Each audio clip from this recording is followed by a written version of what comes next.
Hello, and thanks for inviting me to the Mancos Watershed Workshop. My name is Jessica Duran, and I'm a stream and wetland ecologist.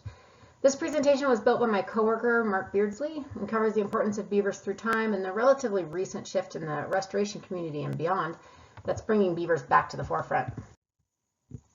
Beavers are quintessential ecosystem engineers. Their work supports species richness and landscape-level heterogeneity. They're the keystone species that maintains the health and resilience of wetland systems they live in. People are decent engineers also, but when it comes to wetlands, beavers have way more experience. In the Beaver Manifesto, Glennis Hood reminds us that by the time early hominid ancestors appeared on this earth, a short 5 million years ago, beavers had already learned to cut wood and build homes. Beavers are aquatic rodents, but somehow they came to inhabit in arid environments like our Rocky Mountains, not by adapting to dry conditions, but by learning how to make dry places wet. They build their homes like their lives depend on it, and that's because their lives do depend on it, and so do the lives of many other species. Beavers have everything you could want in a solid work partner. They're smart, hardworking, meticulous, persistent, and not afraid to get their hands dirty. I'm happy to report that appreciation for beavers is skyrocketing. If you're new to the beaver scene, there are plenty of good books you can read to get caught up on their amazingness. Reading is great, but there's no way you can really comprehend the complexity, diversity, and sheer magnificence of a healthy beaver complex until you spend time in one. The best idea we've had so far to help people understand beaver systems is to get them to walk through it. So we're thinking for our next field trip, we're going to put everybody's lunch on one side of the valley and make them walk across and through the beaver complex in order to get to their lunch. On the way, we'll make them take account of how many microhabitats they enter, how many species they see, and how many times they step in the water on the way. If we do the same thing on a stretch of stream like this, where beavers have been long gone, we know who's going to get to their sandwiches first. And we also know which group is going to have the most interesting and exciting things to talk about over lunch. Sadly, this is the image of an ideal mountain meadow stream we all grew up with. We learned to draw streams as lines, depicting a single channel carving through an otherwise mostly dry landscape. So we totally understand why people have difficulty imagining these riverscapes for the beaver-dominated wetland systems they once were. Joe Wheaton keeps reminding us, complex wetland riverscapes like these are not anomalies. They're natural, they used to be common, and they could be common again. We have to reimagine what our riverscapes could be. When we do, we'll realize that before us, we have the potential to restore wetlands on a grand scale, one that can affect the function and resilience of whole watersheds. Beaver-mediated wetlands like this one are not only natural, but they're also the most complex and biologically rich habitats we have. They're stable, resilient, and self-sustaining. This is Tennessee Creek near Leadville, Cucumber Gulch near Breckenridge, Sheep Creek in South Park. One thing these amazing complex Rocky Mountain riverscapes all have in common is beavers. Ben Goldfarb, author of Eager, summarizes our relationship with beavers as a history of commodification, conflict, and now, hopefully, collaboration. But I think really we can say it actually began with coexistence. Native Americans lived with beaver for millennia. Some of them referred to beavers as the little people, a term that clearly shows respect and kinship. In the Rockies, the Arapaho and Ute coexisted with beaver for centuries before European explorers arrived to find, and I quote, beavers in every water body that offered suitable habitat. Beaver pelts were the riches of the day, a great commodity. So imagine Europeans' delight in finding an El Dorado of fine fur in the waters of the New World.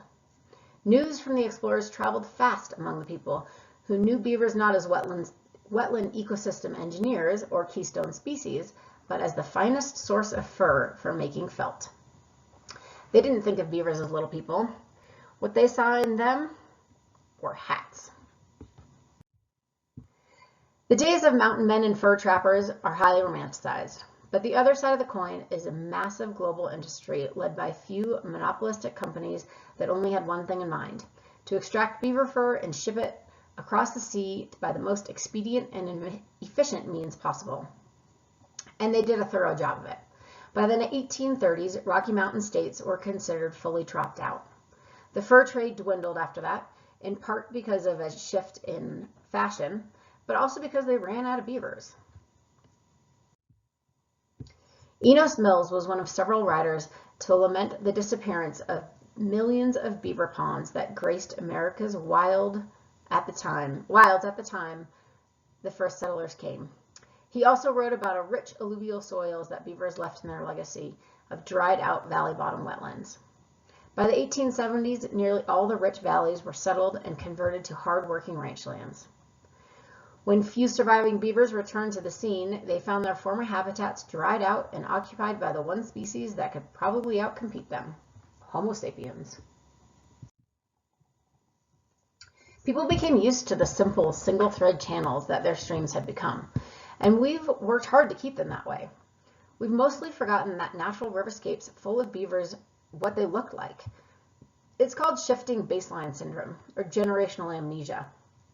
In the old world, it's been a lot longer, but here in the Rockies, it's only been a couple hundred years. That's how short our collective memories can be. Wherever they can, beavers try to reclaim valley bottom wetlands. These efforts don't usually end so well for the beavers. Along with competition comes conflict. Some people are pretty serious about keeping their streams inline and beaver-free. There are many places where beaver activity simply cannot be tolerated. We need to be totally honest about that. But most of these perceived conflicts happen in places where beaver probably wouldn't cause any harm at all. If we make an effort to solve our conflicts with fences and flow devices rather than shotguns, traps, and dynamite, I'm sure there are plenty of places we can get along just fine. It's probably tougher getting along in cities and places that are highly developed, but it shouldn't be hard to find places to coexist like this. Coexistence is the first step towards collaboration, and collaboration is what we must do if we're serious about restoring beaver wetlands on a scale that matters. We need to stop thinking of beavers as pests and start thinking of them as partners. The picture on the left is a reach of Rough and Tumbling Creek with active beavers. The one on the right is the same creek just downstream where beavers have been absent. These are national forest sites that used to be heavily grazed, but in a lot of places, economic pressure, ranching styles, and management goals have changed, so it's no longer necessary or desirable to maximize agricultural production at the expense of everything else. There is no reason to compete with beavers on this real estate, and no reason for conflict. What a perfect place to coexist and start a collaboration to restore wetland and watershed. In Colorado alone, we have thousands of miles of stream that are just like this. It could be tens of thousands of acres of wetland working to keep our headwaters resilient. And what's stopping us? We're definitely not lacking in technology or resources. The only thing that's been holding us back has been a misunderstanding of the problem. Our greatest impediment is a lack of imagination. We, the scientists and restoration practitioners, truly forgot what healthy beaver-dominated riverscapes are and how they function. The problem was so widespread, even the experts were fooled. The conceptual models that practitioners like me were trained in didn't even have a spot for complex wetland riverscapes, because the experts at the time presumed streams were inherently simple channels that responded solely to physical forces. They didn't account for biology. And they surely didn't understand the keystone nature of beavers. We can forgive them this misunderstanding because these geomorphic theories came from a long line of folks who studied streams that were already biologically impoverished and had already been de-beavered. But now we know better.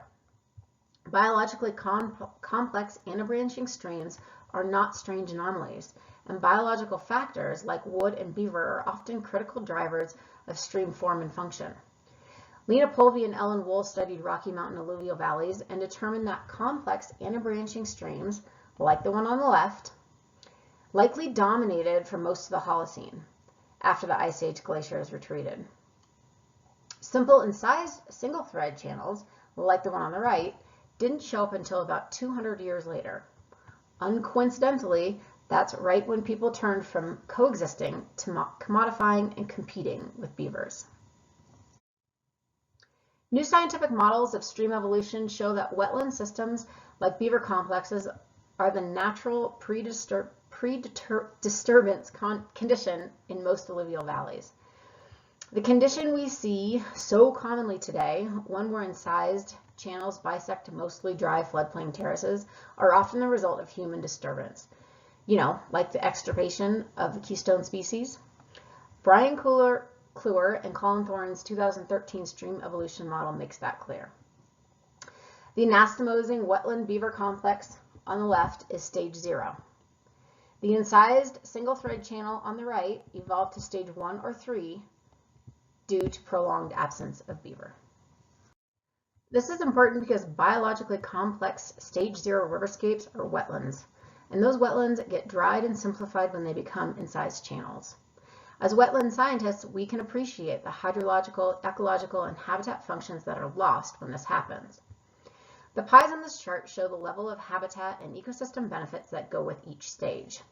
The shift from a stage 0 beaver complex to a stage 3 incised channel represent a massive loss in wetland and corresponding decrease in ecosystem services. The good news is that by restoring these degraded wetlands, we have an amazing opportunity to gain back a lot of what we lost, and we can do it, and partnering with beaver is key. The stream evolution model also shows how beavers catalyze the recovery of incised channels from stage 3 through stage 8 and back to 0, going around the circle clockwise. Beavers do this by persistently working on dams and ponds that force the trench to widen and aggrade. The diagram at the top from Ben Goldfarb's Science Magazine article shows the stages sequentially from left to right. In small streams or channels that are not too deeply incised, beavers might bump us back to stage 0 in one go. But reconnecting deeply incised trenches takes multiple iterations of widening and aggradation, and that's this biological hump that we need to get over. When the degree of incision exceeds the height of beavers can manage, more widening and aggradation are necessary. And that's what Michael Pollock shows in this diagram. Same thing, it just takes longer. Fortunately, small Rocky Mountain streams and geologically young glacial valleys don't usually incise very deeply. They tend to recover quickly when beavers return. How do beavers do it? Just like Kent Woodruff says, they do it one stick at a time. If beavers have what they need to survive, their work can restore and maintain wetlands, and that's because their lives depend on it. Deanna Laurel and Ellen Wool described it as a positive biological feedback loop, the upper loop in this diagram. When you have enough beaver dams, you get backwater and overbank flow. These flows support wetlands, deciduous vegetation, and multiple channels. Abundant wetland is the aquatic habitat and food that support beaver. Beaver build more dams and ponds. More dams and ponds create more backwater and overflow, and this maintains more wetland that grow the plants to feed the beaver, that build the dams and create the wetland that grow the plants that feed the beaver, and on and on. Get it? When these biological processes shut down, simple physical processes take over in another feedback loop that maintains a simple channel. You can think of the feedback loop in Ellen's diagram as a biological engine that keeps these wetland ecosystems dynamic, complex, and functioning.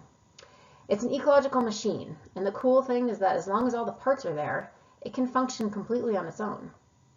When you think about it like this, your job as a restoration practitioner is not to design and build these systems, it's to help them heal. It's really about getting the important parts back so that natural processes can resume functioning. This is process-based restoration. As Chris Jordan likes to say, it's forehead-slappingly obvious. Partnering with beaver to restore wetland is an obvious path to better habitat, more ecosystem services, and more resilient watersheds. But just because the solution is obvious doesn't mean it's always easy. While we can't possibly overstate the importance of partnering with beaver, I think we often do overstate the simplicity. Dealing with biology is inherently complicated. There's a lot we don't know, and the learning curve is steep. I believe it's critically important as we amplify the scale of beaver restoration to go forward with boldness and humility in equal measure. Let's stay open-minded and keep following the science. We have to be practical. Despite what I've heard some folks say, restoring incised streams is rarely as simple as just trucking in a few beavers and letting them do all the work. Remember, beavers are restoration partners, not restoration tools. Relocating beavers from conflict sites to restoration sites makes perfect sense. It's an important tool in our restoration toolbox, but we need to be realistic and upfront about expectations and cost of beaver relocation. One of the problems is that many of our degraded riverscapes have become totally inhospitable to beavers. Sites like this one in the picture have nothing left of the machinery beaver need to support them. You can't just drop a beaver off in this place and expect them to do all the work. Even on sites that have suitable habitat, beaver reintroduction can be challenging and unpredictable. Kent Woodruff, the founder and former director of the Methow Beaver Project, summarized a century of beaver relocation efforts in the West. His table shows the number of beavers released, the number of sites they were released to, and whether beavers stayed on the site to build dams. There are clearly some success stories. Reintroduction can definitely work, but the data also show that it is far from a sure thing. And the relocation process is a lot more complicated and expensive than most people realize. These are not rinky-dink backyard operations. The Methow Beaver Project is as sophisticated and high-tech as you can get. These guys have a full staff and lots of volunteers. They thoroughly assess watersheds. They evaluate hundreds of relocation sites. They hold captive beavers in a repurposed fish hatchery where they let them form mating pairs and then release them as family units. They prepare sites by creating lodges and delivering food, and then they monitor them carefully and adaptively manage for years. And yet, even though many of the sites seem perfectly suitable, only a portion of the transplanted beavers stick. The main point is that beaver reintroduction can work, but it is not necessarily easy, and we have a lot to learn. A huge thanks to Kent and Alexa for sharing the stories of their amazing work here. We also need to be careful not to oversell beaver mimicry. Building beaver dam analogs is pretty much our full-time summer job these days, and we're true believers in the effectiveness as a treatment. But let's be perfectly clear. If we want all our great work to last and keep working into the future, we need help from the real ecosystem engineers. Beaver restoration, and in particular, BDAs, are a hot topic these days. But please remember, these are simply one tool in what should be a series of steps to restart an ecological machine. Our measure of success shouldn't be what a BDA looks like when we're done and how many we've built that day. It's about how well we've promoted and sustained the machinery that keeps wetlands alive and functioning. Mimicking beaver dams can get restoration process started by taking us through the first couple of steps, and if we do our work well, it will promote natural processes and attract beavers. BDAs are relatively easy to build and they mimic abandoned beaver dams, but it's hard to mimic active beaver dams because unlike beavers, we just don't live there and work on them every day. Real active beaver dams work so well because beavers maintain them incessantly, 24/7. So restoration practitioners and us humans, we can do the mimic and promoting, but beavers will do the long-term work in sustaining this system. One factor we often forget to talk about is vegetation and wood. I can see how we might overlook it, but to our beaver partners, riparian vegetation is pretty much everything. It's their food, their shelter, and their building material. Lots of impaired riverscapes don't have a prayer of supporting beaver until we get some riparian plants back. Restoring native woody vegetation is not always easy, but sometimes requires interventions and often takes a long time. But that's okay, we can be patient. One of our favorite restoration project stories didn't involve reintroduction or mimicry. It was about vegetation. The left photo shows the reach in 2008, looking pretty much as it has since the 1800s. The right photo shows the same spot in 2016 after planting willows and managing livestock. And here it is in 2020, after beavers decided there was enough food and shelter to move in. Enjoy those willows, partner. There's an ecosystem engineer with 5 million years of experience anxious to partner with us in restoring Rocky Mountain wetlands. Let's help them help us. Maintaining our natural spring sources, managing those, and also focusing on the Mincus River, where there's been a lot of learning and education amongst the watershed group, and there's starting to be more action for restoration projects and other watershed health projects.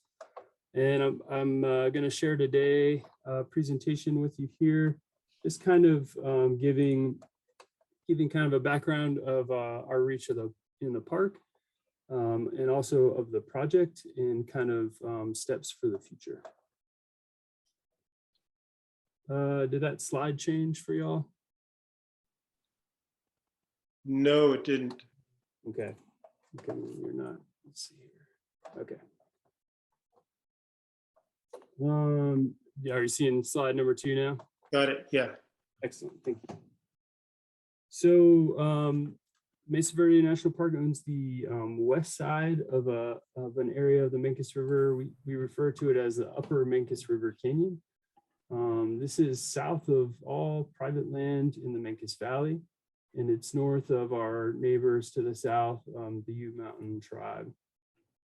There's approximately 5 river miles along this reach. As I said, the park owns the west side of the reach and to the east bank, so any in-stream property shared with BLM. And there's also some reaches, sections of the reach that we share a boundary with the state of Colorado. Our reach has a really long grazing history since the late 1800s all the way to 2005,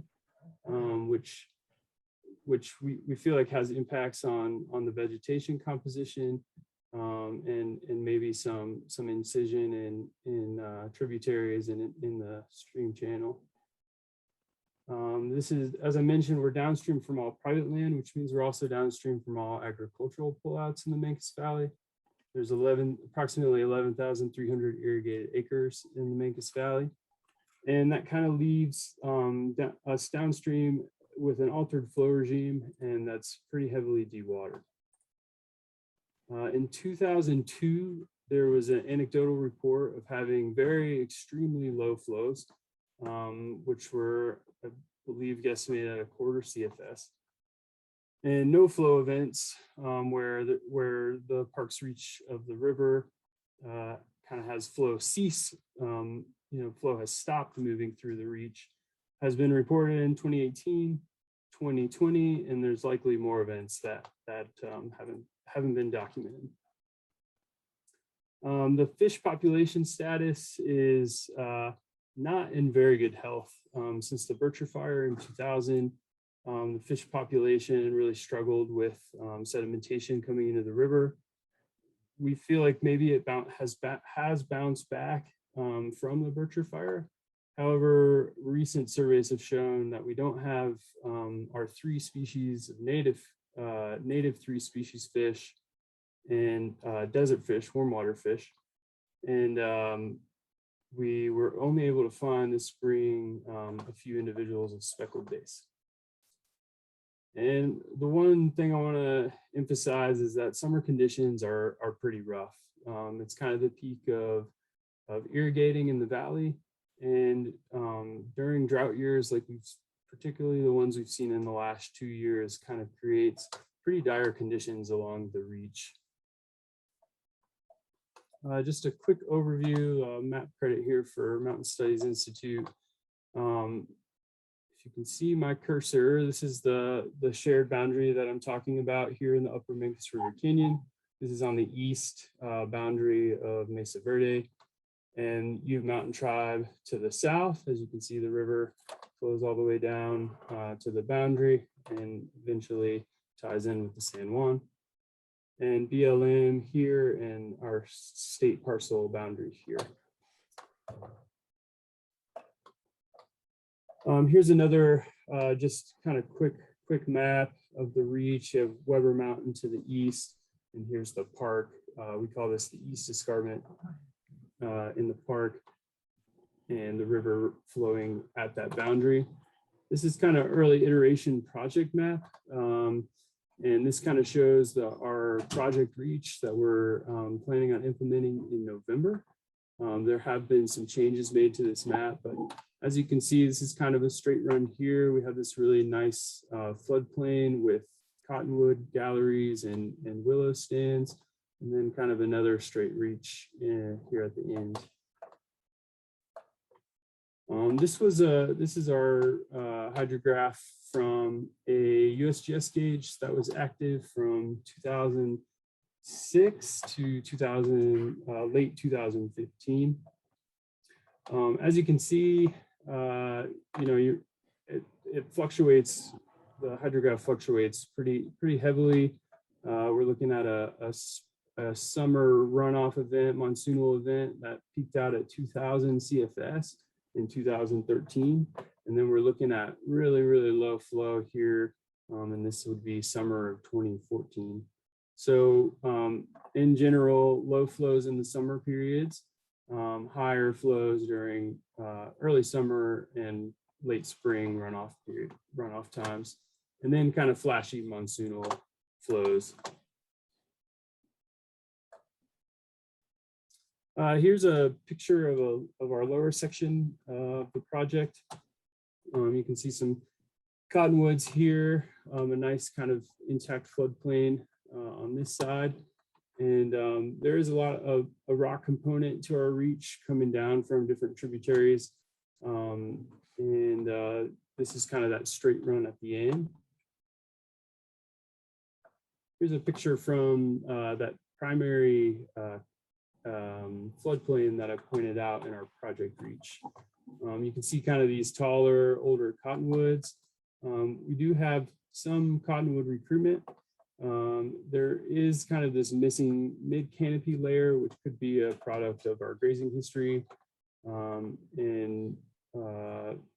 Also not pictured here are stands of patches of willows and other riparian shrubs. This is also in our project reach. We were evaluating our chosen project reach last fall when we were kind of developing this project. And we found the early stages of a beaver dam.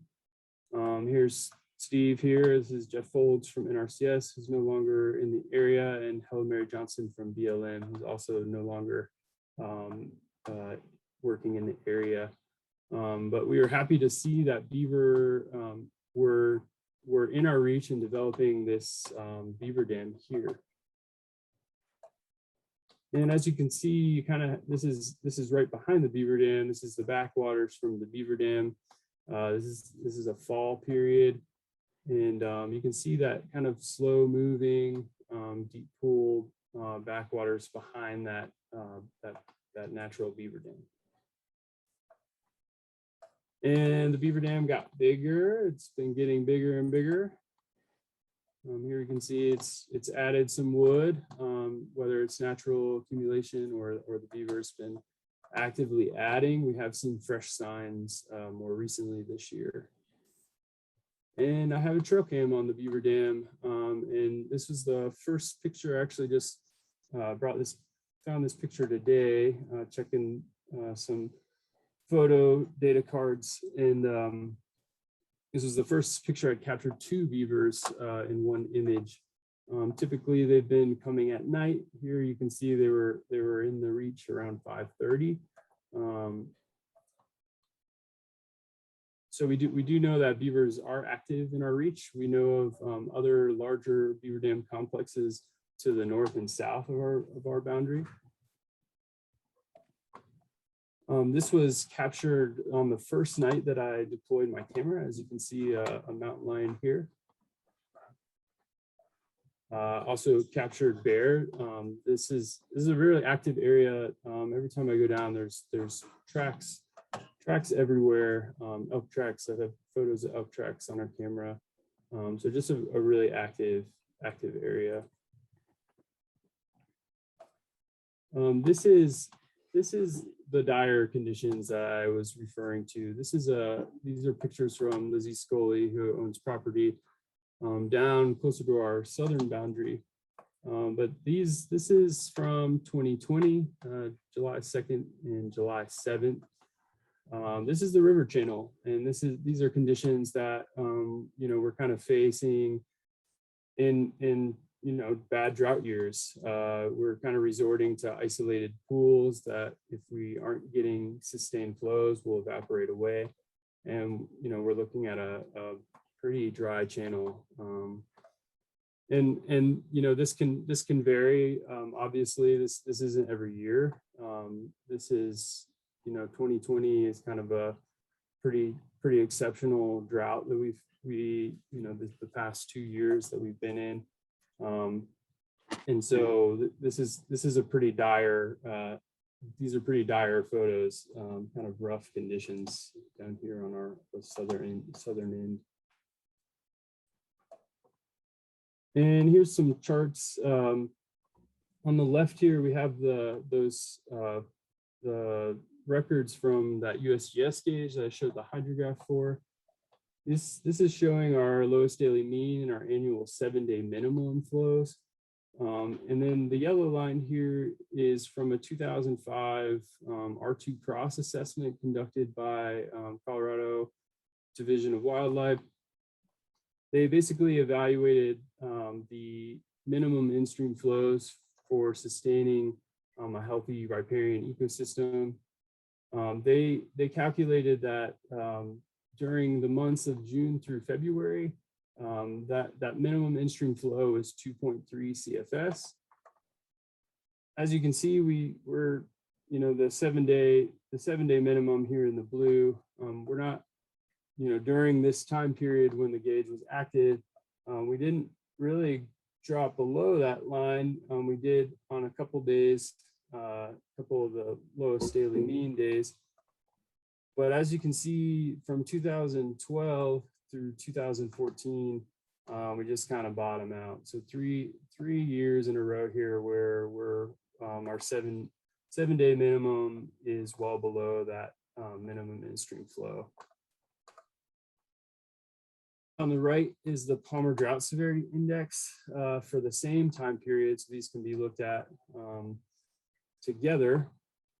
You can see that when we're in periods of drought, we're seeing a response in flow. So this chunk here from 2012 through 2014 matches really well here.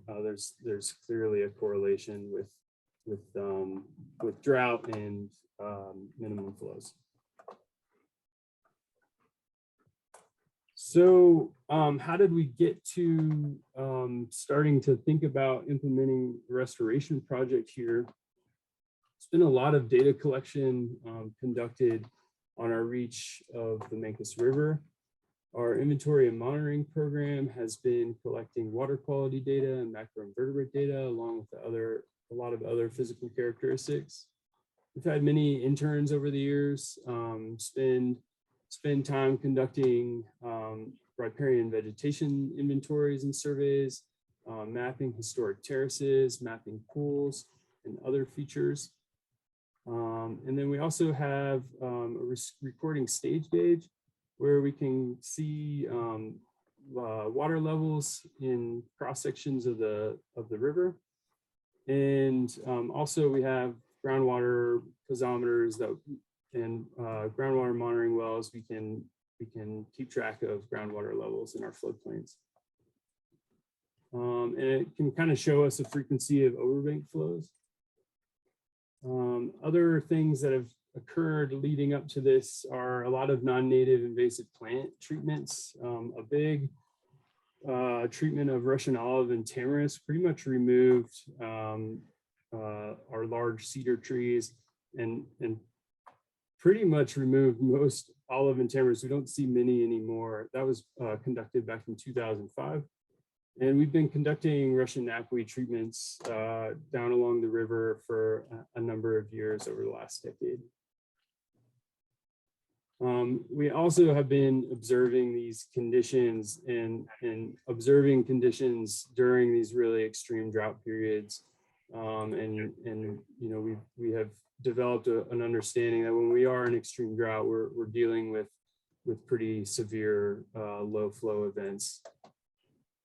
And also we got here with a lot of support in our partnerships and support with the Mancos Watershed Group, and a lot of work leading up to developing a restoration project.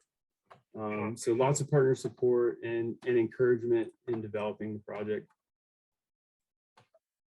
This is just an example. I'll give chart credit here to Steve Monroe. This is the recording stage gauge that I was mentioning. You can see here, this is the ground surface at the piezometer, the groundwater monitoring well. The blue here is the level of flow. So you can see anything above the line is when we exceeded overbank flows. And this black line here is groundwater monitoring well, monitoring well hydrograph. The one thing I wanted to point out here, this is, obviously there's some fluctuation in groundwater. We have these really flashy events, and then we kind of see a quick flash in groundwater and then it kind of drops off. The other thing I wanted to point out was there was really no peak during this period here. And that's 2018, which I think a lot of us know that was a really bad drought year. So what is the project? We decided to put in a grant proposal and were awarded money from the Desert Fish Habitat Partnership. That's a collaboration of a lot of different agencies and entities, kind of looking out for desert fish species across the country and funding habitat projects. We chose low-tech process-based restoration, which Jessica kind of touched on. We've decided to implement a pilot project and develop a pilot project that would try 3 different types of structures. These are in-stream wooden structures, beaver simulation structures, post-assisted log structures, which kind of serve as wood accumulation simulation, just wood piles naturally occurring in the river, although we would be encouraging them, building them. And also just kind of simple 1 log posts that would be pounded into the stream bank. And we wanted to try this as a way to maybe implement restoration in kind of more remote sections where we would only need a post or a tree. There's multiple goals, and the reason why we chose these processes, we feel like it covers a lot of different goals for us. Obviously, with it being the Desert Fish Habitat Partnership, our main focus here is our 3 species of fish. And the 3 species is the round-tailed chub, the flannel mouth sucker, and the blue-headed sucker. And all these species need deep water. They need pool habitat, they need slow-moving water, deep runs, and they need habitat complexity. And the Mesa Verde Reach lacks a lot of these features. We don't really have much pool habitat. We don't have a lot of naturally occurring pools. There's not a whole lot of wood accumulated in our reach. So in these low no flow events, we're really looking at a limited number of pools that when the drought kind of continues or we're not getting monsoonal rains to kind of sustain flows through the summer, these pools are evaporating. And the key thing with fish for me is kind of developing pool habitat so that when we do lose flow or have no flow events in the river, these fish can find a refuge in pool habitat so that when flows do come back, they can have more connection and ability to move around. The other main goals for us are groundwater recharge and floodplain connection.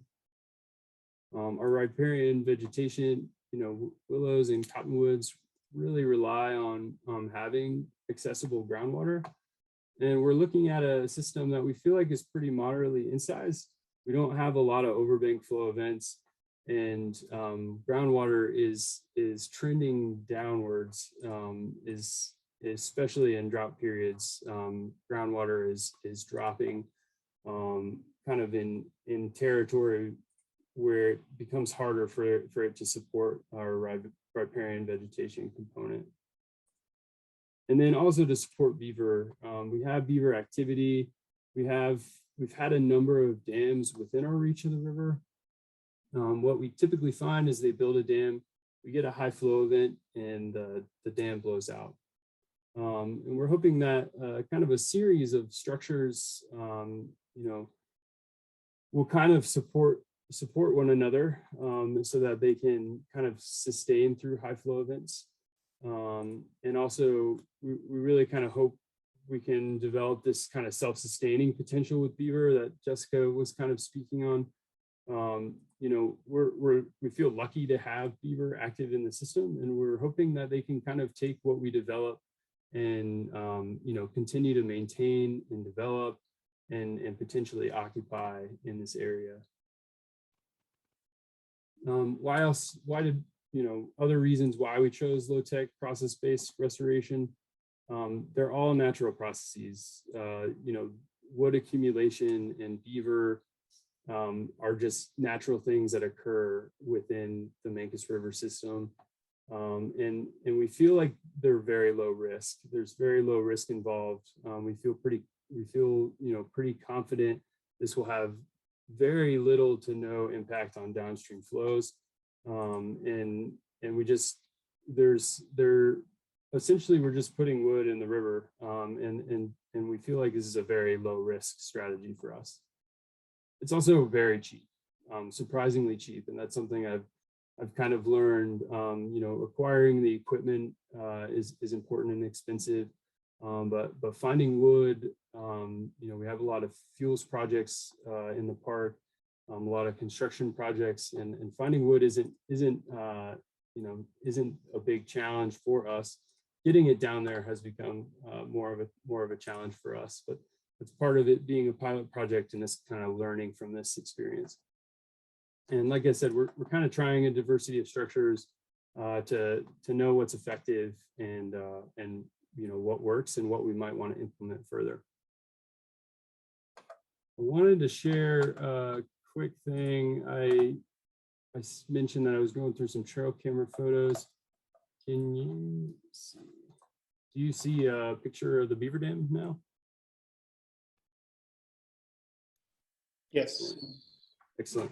So I'm just going to run this through. This is a monsoonal flash that occurred here in June 2021. And this is just kind of an example of what a beaver dam does during a big monsoonal flash. As you can see, flows are rising.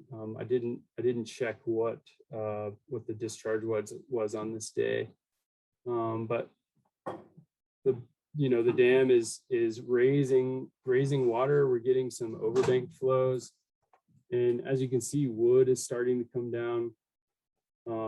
The structures in this environment will shift and move, and that's kind of part of this process being a dynamic process. Rivers are dynamic, and we don't expect these to sustain for years on end. We expect them to move and shift, and we don't see that as failure. We still see that as kind of working towards our goals and them still being effective, even if they have blown out. The wood is going to accumulate in other places, and that's just part of how these restoration strategies work. I'm getting a little long-winded, so I'll try to speed this up. I just wanted to quickly cover our process, some things that we've project. It took a lot of motivated individuals and in our project and our proposal development. I really want to just Helen Mary Johnson from BLM, who is no longer working with BLM, was a big driver for us in just getting action, taking steps towards action. And so, we were really grateful that we had her on our team in developing and taking steps forward. It's been a big education outreach process for all of us that have planned this project. We've reached out to many of you on the call. We've gained a lot of support from many of you on the call and many other agencies, U.S. Fish and Wildlife Service, just kind of a long list of supporters and folks that have really helped us learn about this restoration strategy and just kind of support us along the way.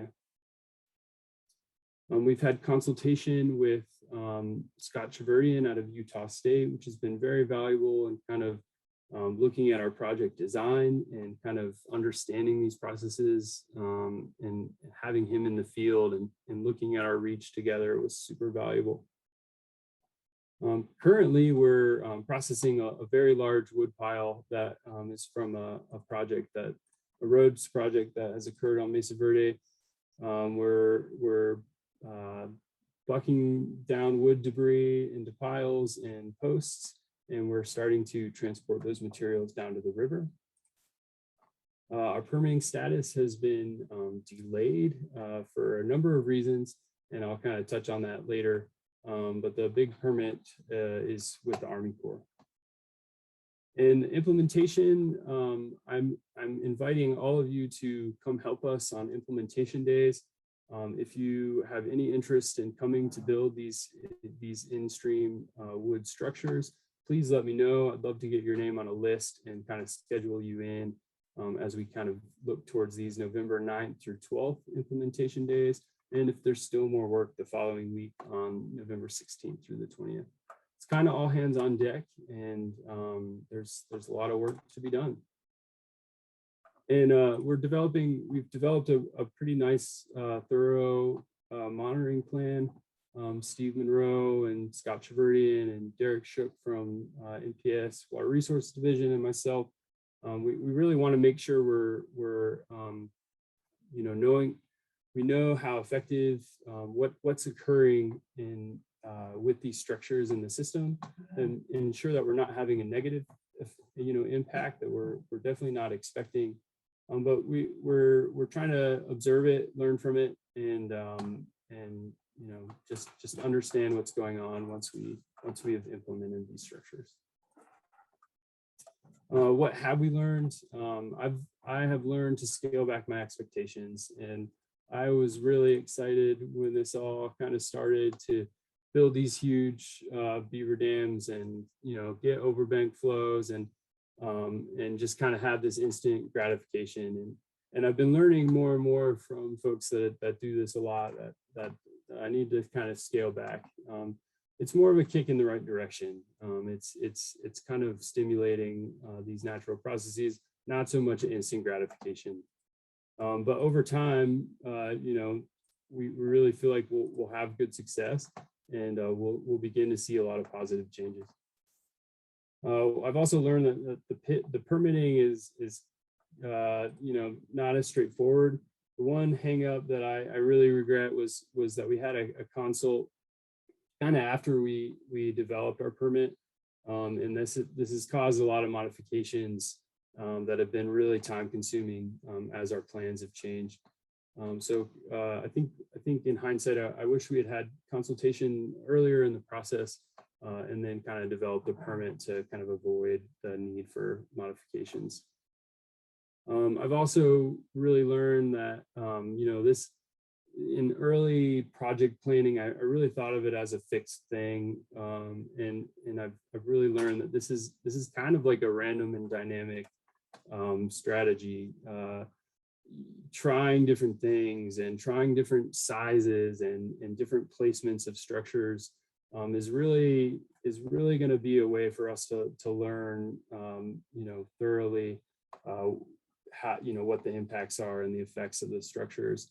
And it's a dynamic system. Wood is going to move. We're going to have high flows, and it's going to move these structures and shake them around and form new structures. And that's just something that we expect with the project. And that's kind of caused me to reevaluate failure. I kind of foresee this huge flow event that blows out our whole entire complex of structures. And one, I don't think that's going to happen now, so I don't have that fear so much. But even if a structure fails, we don't consider that a failure, because wood is still getting in the system, and it's likely going to accumulate and pile up in other parts, or even in the project reach. Post-construction, this is kind of a rundown of our monitoring plan. once we've implemented, we're going to continue fish surveys with Colorado Parks and Wildlife and working with our fish bios here at NPS. We've kind of talked about potential for a release site for some of the 3 species fish that CPW has at their hatchery. We don't know. These are kind of like grand ideas that I'm not saying that these are going to happen, but these are potential things, and maybe even expand on our monitoring to kind of look at fish movement and breeding. We're going to replicate geomorphic surveys and cross sections to kind of understand how the landscape's changing and evolving. We're going to continue to measure groundwater and use and implement more recording stage gauges. We're going to replicate riparian vegetation inventories and see if we can stimulate riparian vegetation recruitment. And trail cameras are super valuable, and one, you get really cool photos, but we can kind of monitor wildlife and beaver activity. We can also set trail cameras on structures to understand how an individual structure has moved through the system and how it has evolved. Also, after construction, we're going to kind of evaluate what we've learned in our monitoring and look at other reaches for potential restoration. And we're going to continue to support the watershed group. There's a lot of good things happening in the watershed group. I know there's a lot of interest in these projects, and we really feel like this project is a way for us all to learn together. If this is a valuable restoration strategy, and kind of the more we go through this process, the more we learn about it, the easier permitting gets, and we really are happy to just be partnering with the watershed group and sharing what we're doing, and we can all kind of learn how to build these things and hopefully stimulate more restoration projects in the future. And that's kind of all I had for you. Again, I really invite you all to come help us with implementation. All it takes is a enrollment in our volunteer program. And if you want to drop me an email here at my email or give me a call, happy to answer any questions. And yeah, you're all invited, and let me know if you want to be involved or help participate. So thanks for your time. Thanks for being here. Thank you, Drew. I'm really excited about that project, as I'm sure you know. And really want to thank you for all the hard work you've done on making it happen and bringing it to the point that it's at now. Time is running a little short. We're getting a little tight. Our next speaker is Hannah Ertl. Hannah's a biologist with the Ute Mountain Ute tribe, and she's going to talk to us about beaver on the tribal reach of the river or on tribal lands.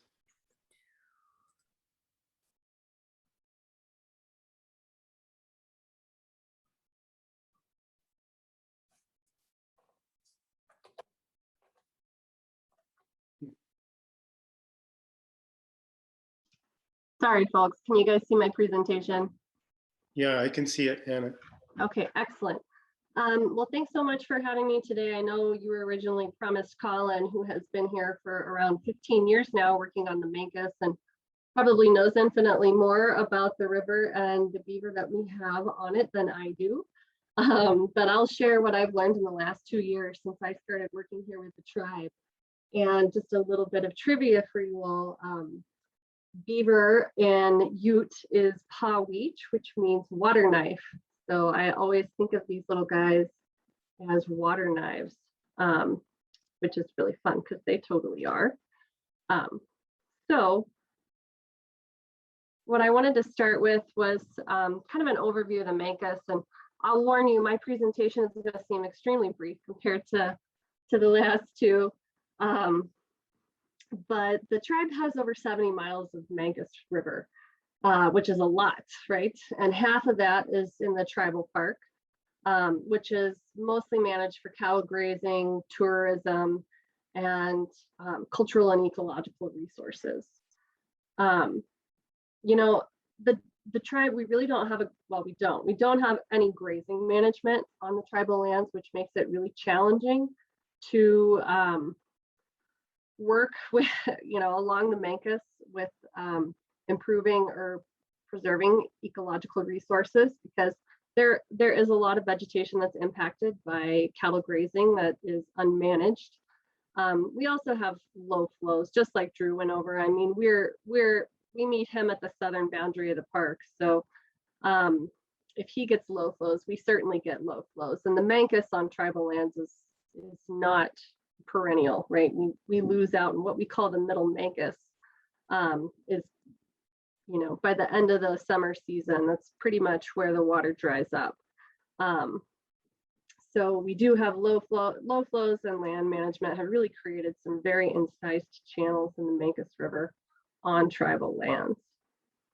That said, we do have lots of current and historic beaver activity, kind of a surprising amount, I think. And you can see here in this lovely photo of what we call the Upper Mancos, which is sort of near where we border with the national park. That's where this image was taken. So we do have a lot of large beaver ponds, like I said, in the Upper Mancos. One of these even has created a wetland that has been fenced off and excluded, or we're excluding cattle to protect that wetland area.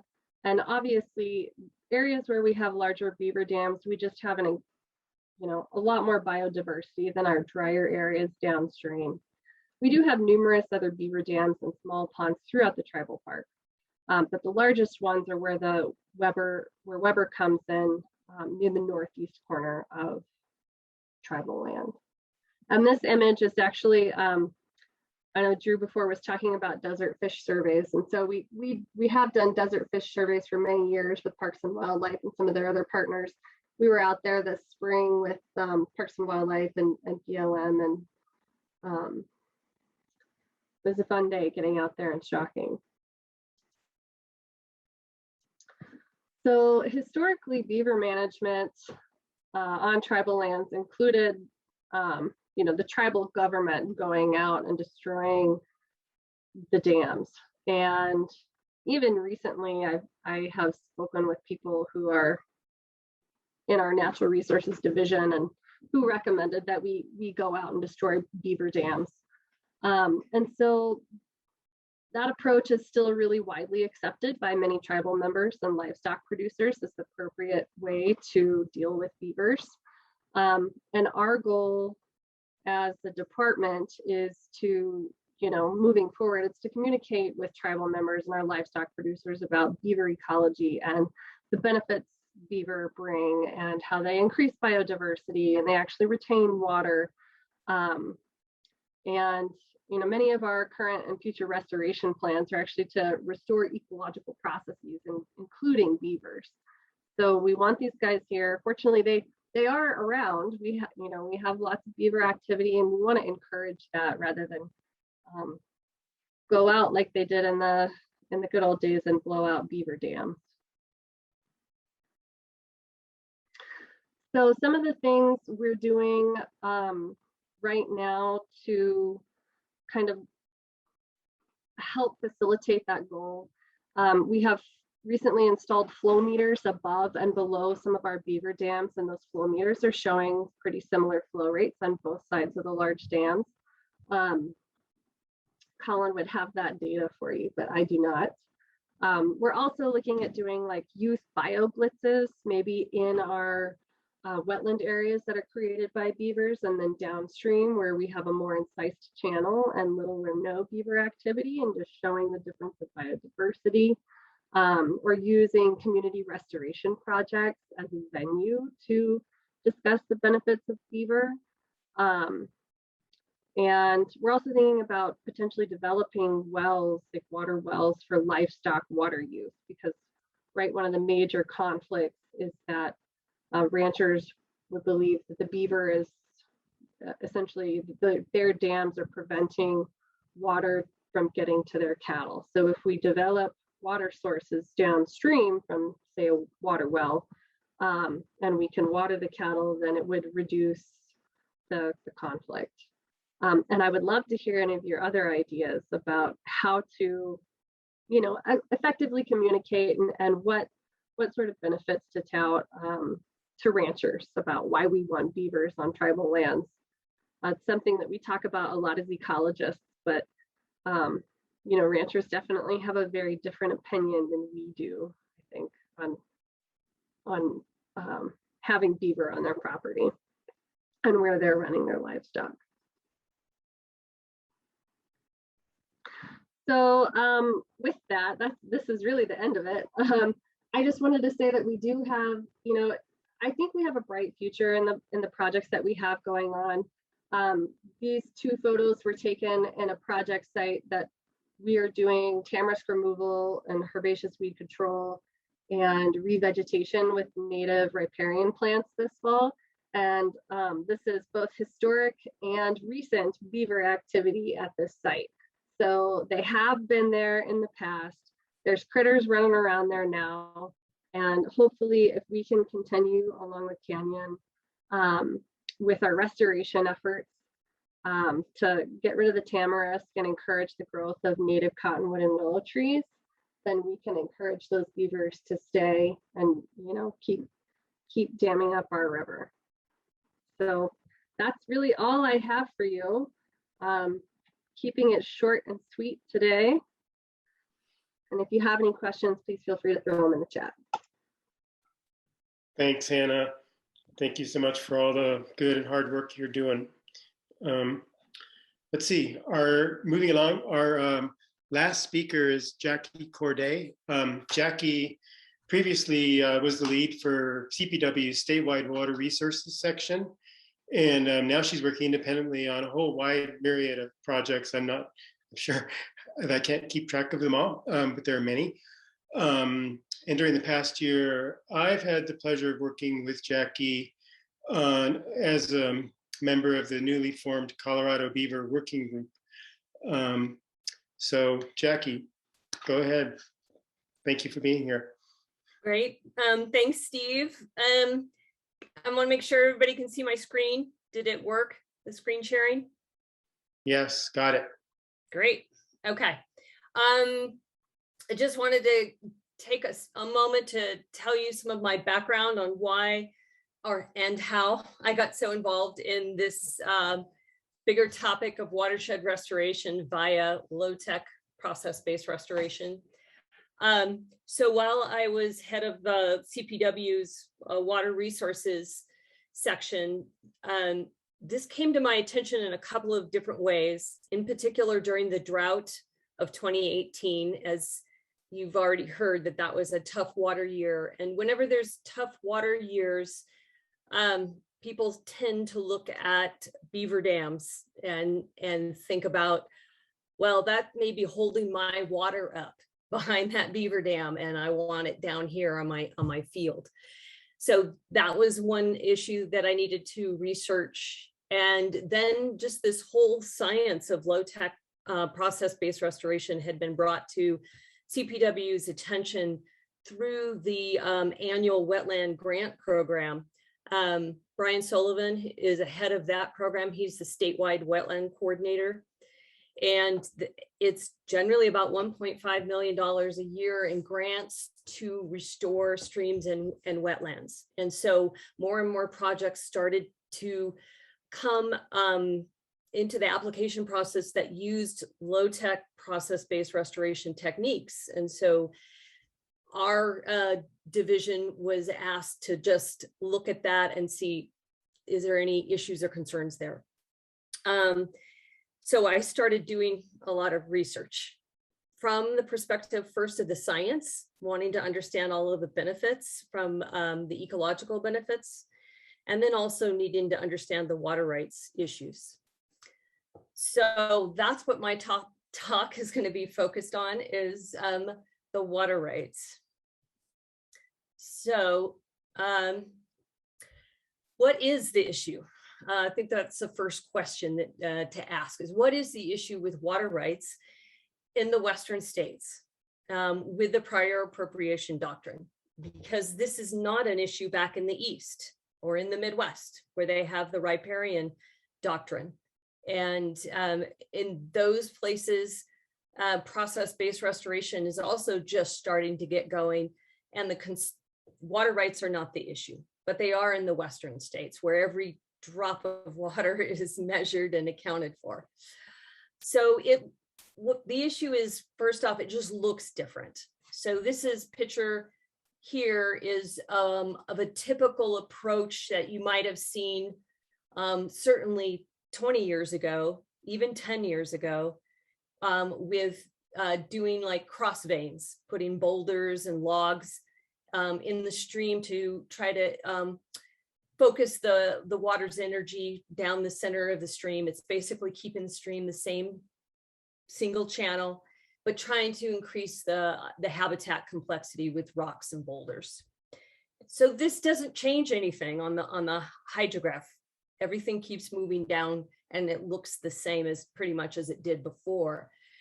But looking at this picture, which is a picture I took in June when I was on a field trip just west of Gunnison for a new project that went in 2019. BDAs were installed, a series of them along Beaver Creek that runs through the Gunnison State Wildlife Area. And you can see right here, this was a BDA and it's doing its job.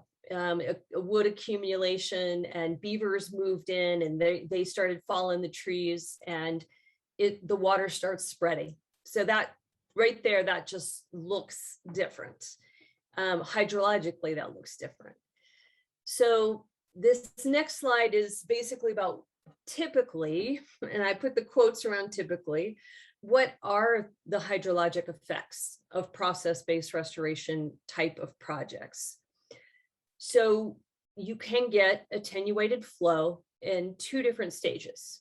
So the first stage is when you first have installed those BDAs, kind of, you could call it filling the sponge. It's re-wetting the floodplain in the hyphoric zone. If you have a really small stream, then that could happen in 24 hours. So it really depends. If you're on a larger stream, it's going to take longer, and the size, the geology of the stream, the hydrology, the porosity of the beaver mimicry structures, timing of when you put them in. So there's a lot of things that are going to go into that, but generally you're going to get this little blip of attenuation when you first put those in. Then the second potential attenuation is when you have runoff. So when you have your snow melt come, or you have those monsoonal rainstorms that come through, you're going to get some attenuation behind that BDA or the beaver dam. And so that's going to make the hydrograph look a little bit different.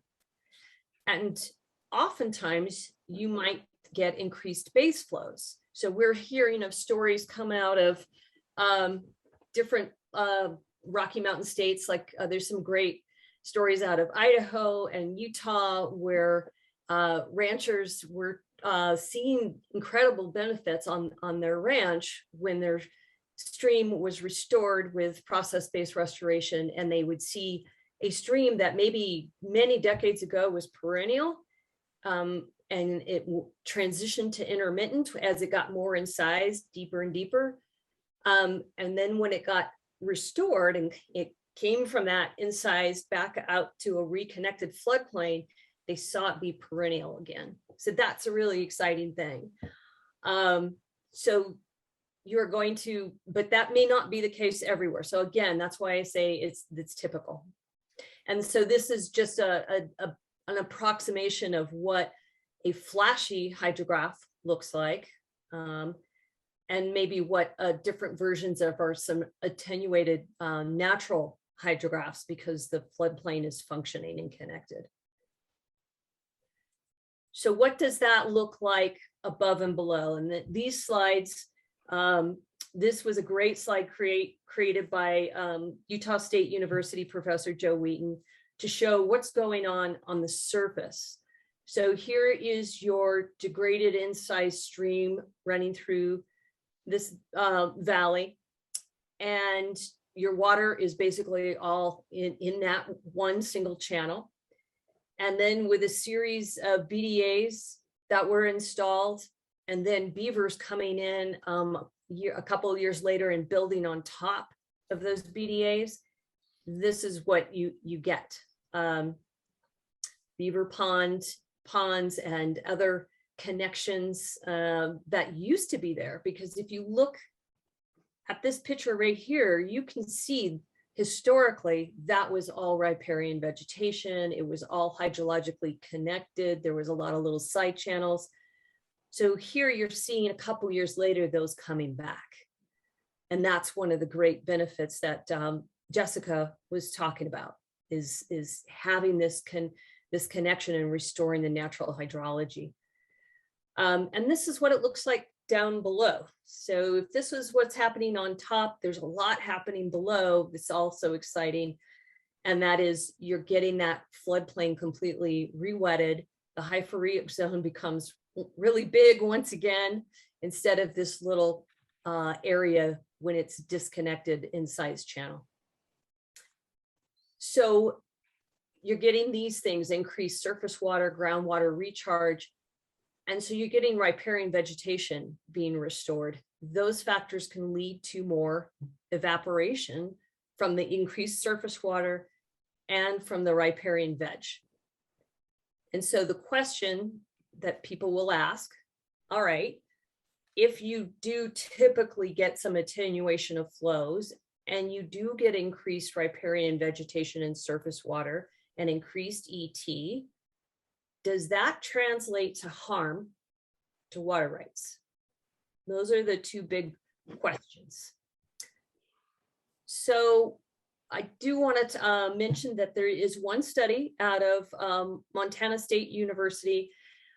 Andy Bops is getting his PhD in hydrology, and he currently is a senior hydrologist for the Montana Bureau of Mines.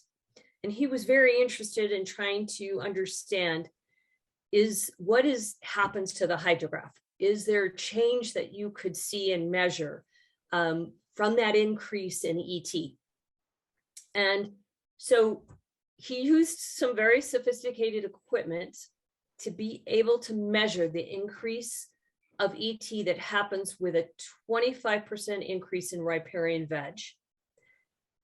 And what he was able to measure was 0.7 gallons per minute decrease in stream flow per beaver mimicry structure.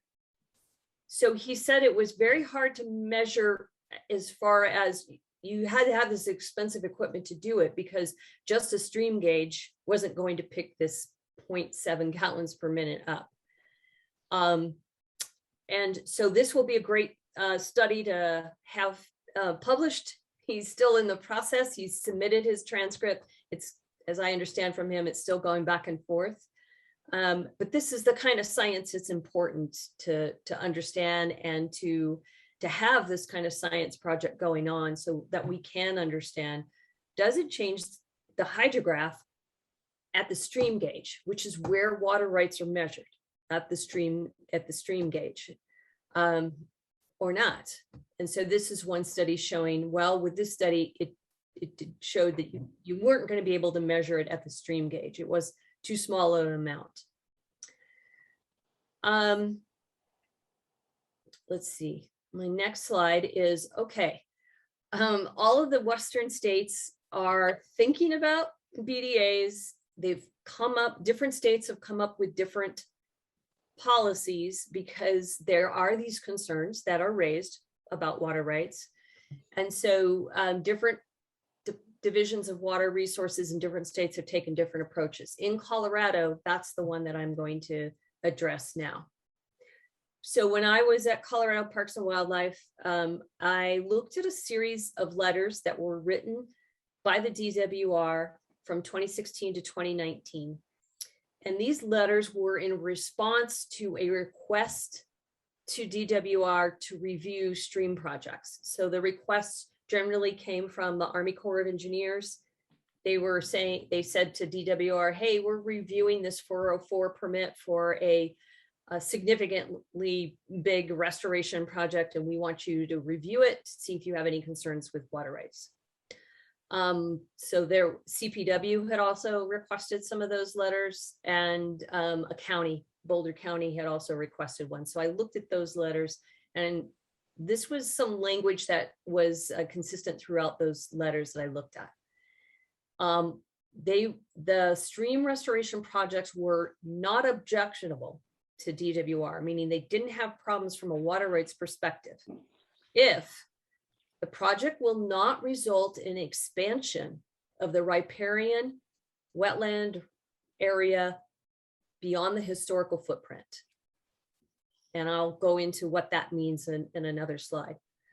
That no water consumption beyond the historical conditions is going to happen, because you are just returning it back to the natural hydrology, the natural conditions that were there before the degradation occurred. And that no water will be diverted for irrigation of any plants. So if you're going to have in your project a planting of a bunch of wet riparian willows and things like that, you can't divert water out of the river to do that. It has to be the natural ebb and flow of the connection to the floodplain, or you need to bring water in that you have a water right for. So those were the three criteria that were consistently in those letters that I evaluated. And then they threw in this caveat, which is very common for agencies to do. It is possible that as a result of this project, the owner of a senior vested water right may perceive injury to their water rights relative to recent conditions on the project site. Although DWR does not object to this project, this does not protect you from a claim of injury by the owner of a senior vested water right. So that's kind of like a CYA thing. It's like, hey, we're okay with it, but you need to know our letter isn't going to protect you potentially if somebody else comes and complains. So that seems like a fair enough thing to say. There's no guarantees in life.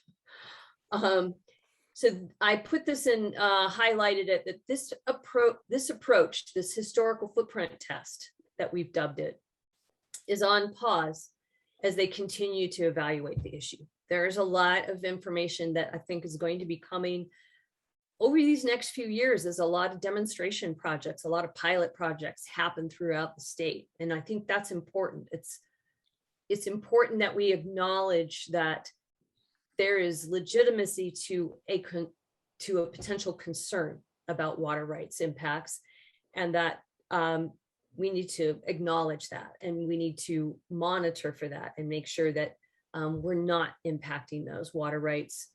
And so let's go, I want to go over the historical footprint test to flesh that out a little bit more.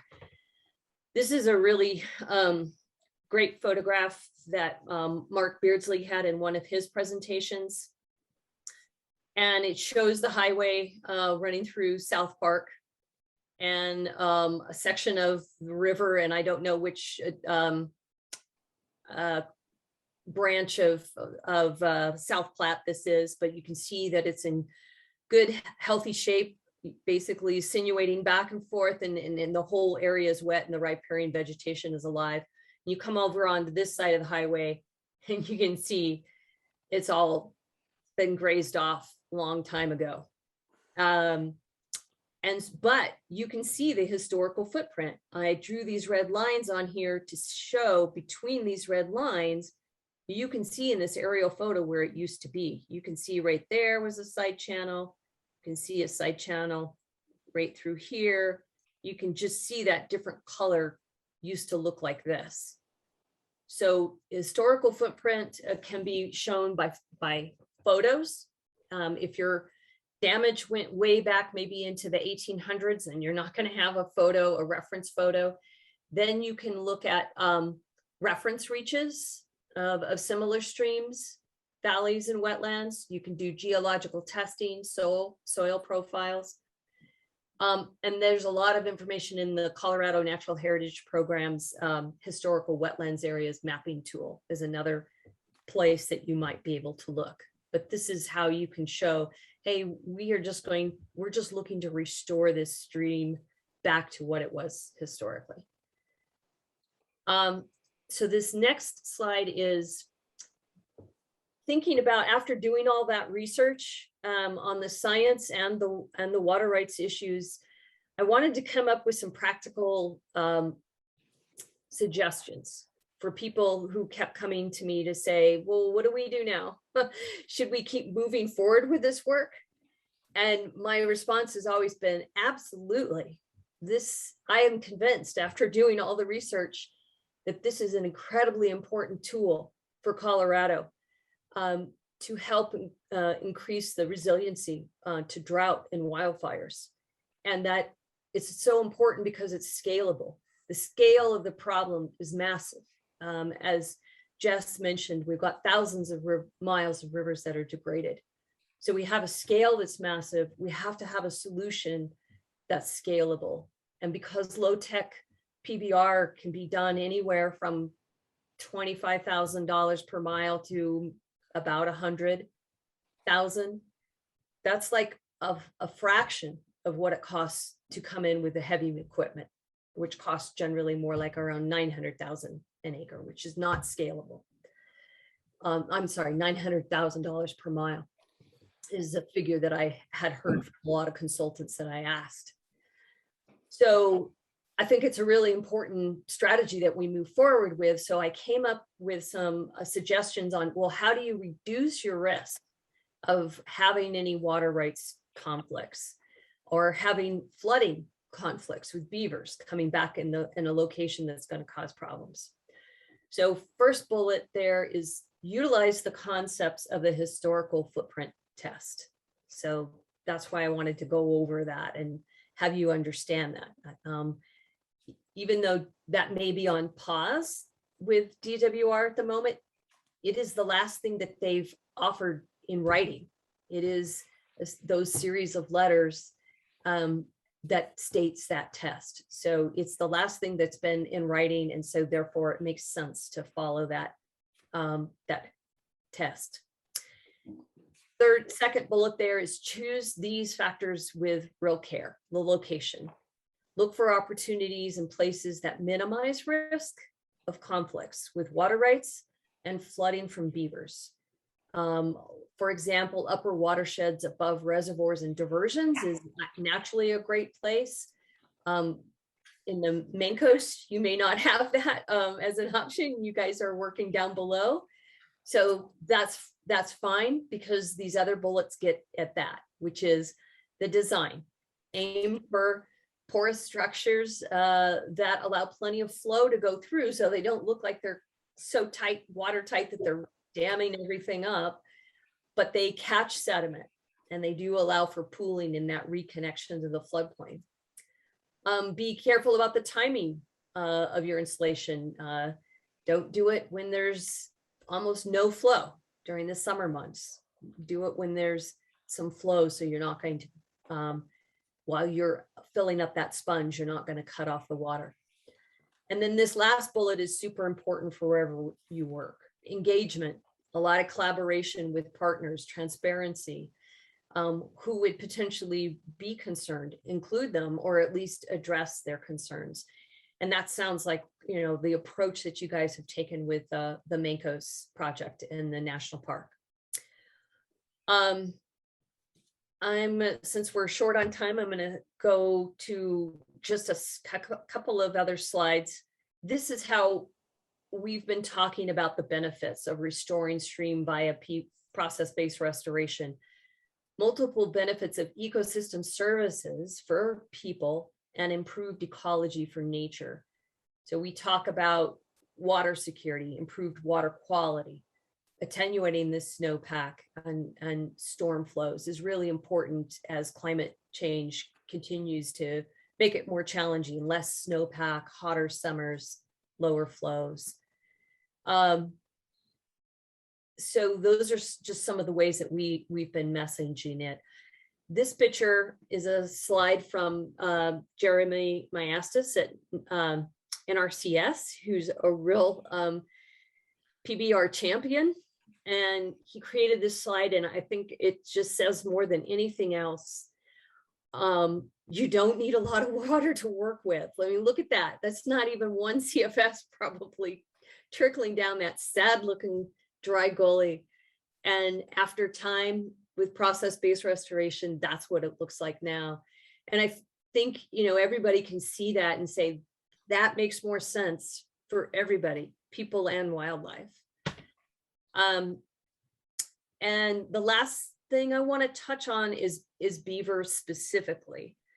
And this is a slide from Susan Charney with the Forest Service. She's with the Pacific Northwest Research Station, and she and many, many other partners came together to do a study of PBR projects across very dry places. So they were on ranches, private ranches in eastern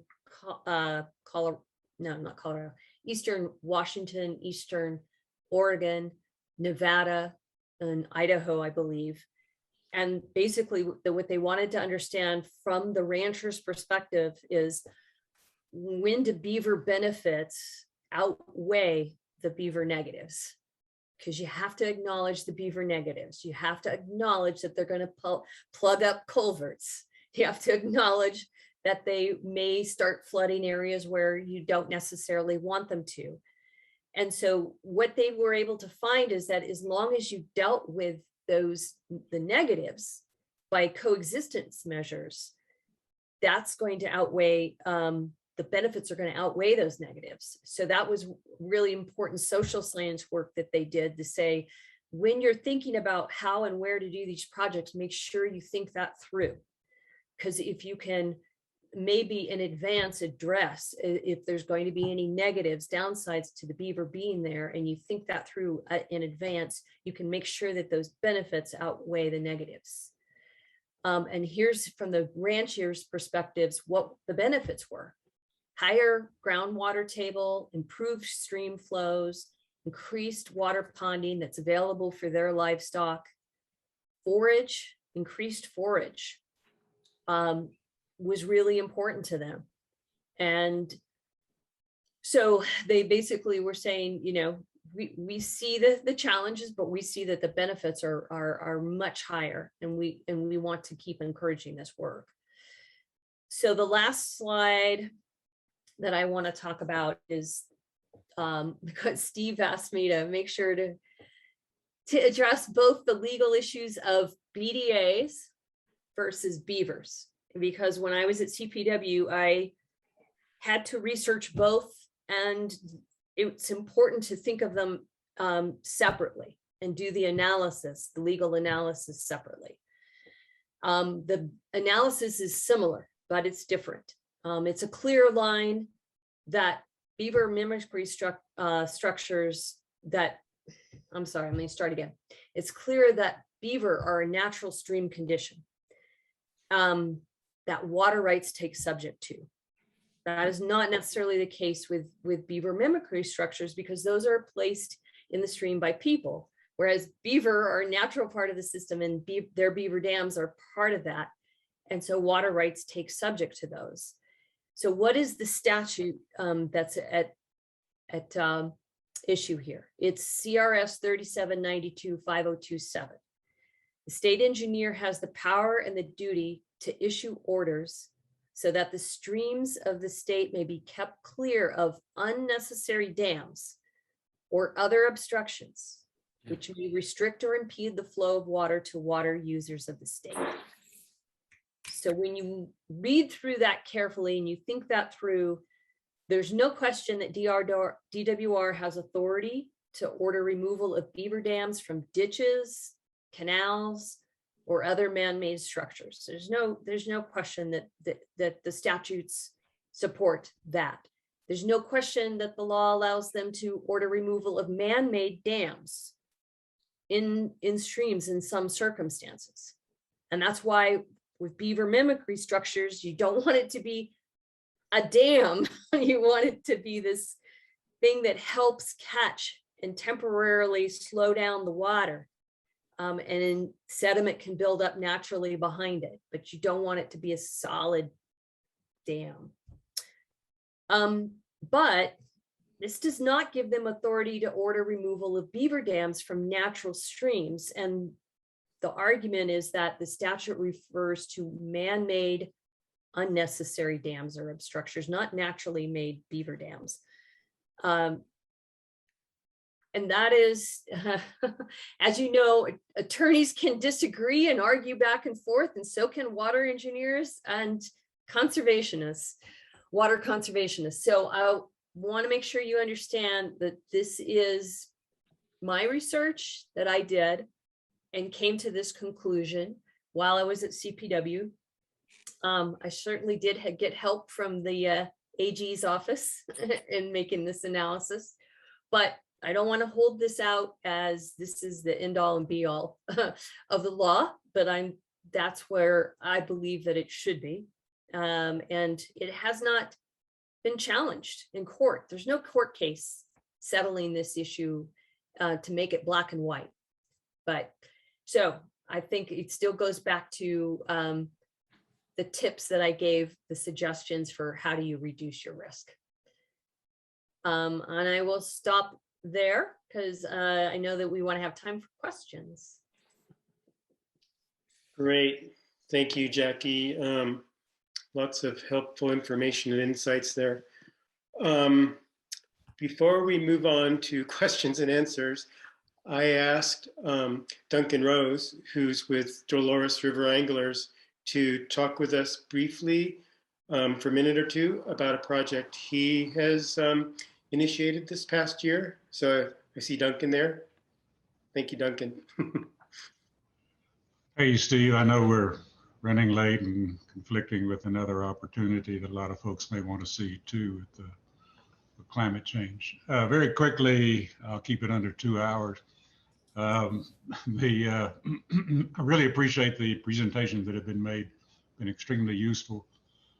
We work together, Dolores River Anglers, local chapter of TU, with the National Forest, Colorado Parks and Wildlife, and DWCD, our water conservation district, or conservancy district rather, that runs our reservoir and deals with our irrigators. In a stream protection working group, over the years, we've identified two major problems that we're dealing with. One is the dewatering of our streams due to climate change, and of course, stream temperatures due to climate change. When you start looking at the toolkit, which we've been doing for the last several years, as to how we can mitigate this working together in the Upper Dolores, which is defined from the 145 bridge in Dolores up to the watershed limits up in the mountains. There really aren't a whole lot of in-stream tools that are available to us, particularly for the dewatering. We can't run garden hoses up from the reservoir. But the one box of sub-tools in the big box of tools that is there, that is relevant in scale to a certain extent, is beavers and BDAs. I had prepared some slides, but we'll skip those.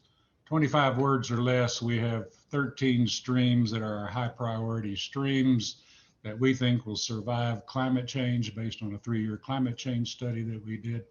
Out of 41 streams in the Upper Dolores that have trout, these 13 streams become the core streams that we're dealing with. We're not ignoring the others by any stretch, but these become our benchmark because we think that these will survive to the end of the century, even under the worst, under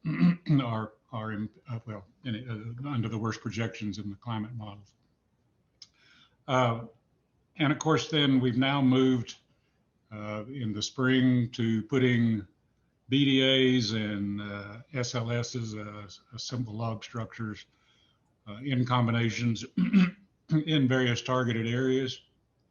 Our targets in general are 3. Water itself, of course, the Water Conservancy District, the folks running the reservoir are interested in the water available in general. We're particularly in Trout Unlimited interested in trout habitat and trout refugia. According to the scale that we're dealing with in the mountains, we got 300 miles of stream. Like I said, 41 streams that we're dealing with. Probably not a great deal of impact in the sheer magnitude of water coming out of the watershed and flowing ultimately down to the reservoir. What I think is as important as the beaver meadow effect is refugia. We've dewatered 7 of our streams since 2016. And I note that the streams that have repopulated a small amount are the ones that have beavers, and it's above the beaver dams that we're seeing the cutthroat trout starting to repopulate. So we had perhaps, and this is speculation, there's no hard science, but I have no idea where they would have been because some of these streams were completely dewatered, and yet now there are some trout starting back in. That means that these beaver dams are acting as perhaps refugia and then repopulating a stock later. So the long story is, the short story version of a long version is that we're looking perhaps to start next year with 2 target streams in a BDA first, move into beaver restoration, using BDAs to encourage beavers to come back in, and perhaps some simple log structures to change and moderate flow, where we have low flow with very wide bottom streams, to start channelizing and creating pools and ponds using the natural process that Jessica referred to earlier in her presentation. It's the natural processes at the heart of our strategy, and we're now starting to build that strategy. And of course, we have a lot of very important bureaucracy to deal with in terms of the EPA requirements and the EAs and all that kind of thing to make sure we're in compliance. But we're started. Gretchen, I'm delighted to announce, is my co-chair on the conservation group here, and we're working very closely with Colorado Trout Unlimited and with National Trout Unlimited at the table, and are looking forward to learning and sharing with all of you as we move forward. Thank you, Steve.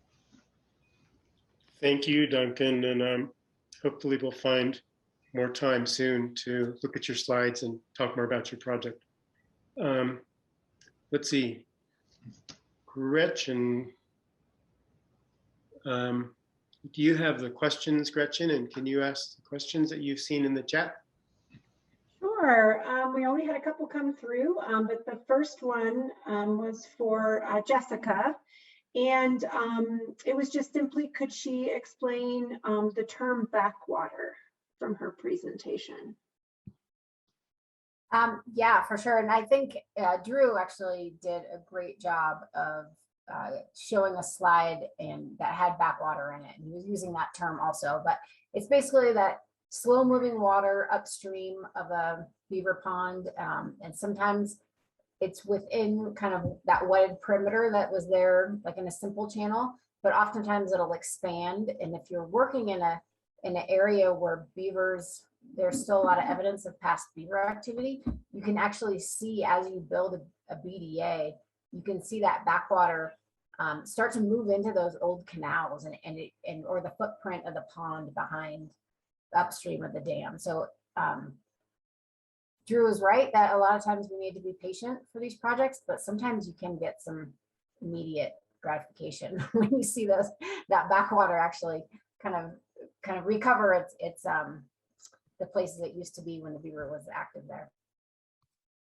Great, wonderful. The next question that came through during Drew's presentation, what are ways to keep beaver out of irrigation channels? I'll start. Drew, do you want to talk about that? No, how about it, Jessica? Okay. I would say whenever you're dealing with any kind of beaver conflict resolution situation, you have to be so aware of really doing a site-specific analysis and thinking about what are the specific conditions on this site, what particular problems are you trying to solve, that kind of thing. There really are very few generalities in it, but there are some great tools out there. Beaver Institute is a great website to check out. They've got a lot of information on there. Some spots, if people are really attached to how water is going to move on the landscape in a certain spot, it might not be the spot for beavers to take over, because you will end up with that conflict over and over. But if it's valuable enough to have the beavers on the land there, and this is that kind of trade-off back and forth, maybe it's best just to pipe the ditch and just cover it all completely. There's not a single answer there for sure, but you definitely have to weigh those pros and cons and be honest, because you're going to find out pretty soon, you know, can't fake it. Okay, great. Thank you. The next question that came in that correlated with that as well. So can you catch and relocate beaver at no cost to a ditch company?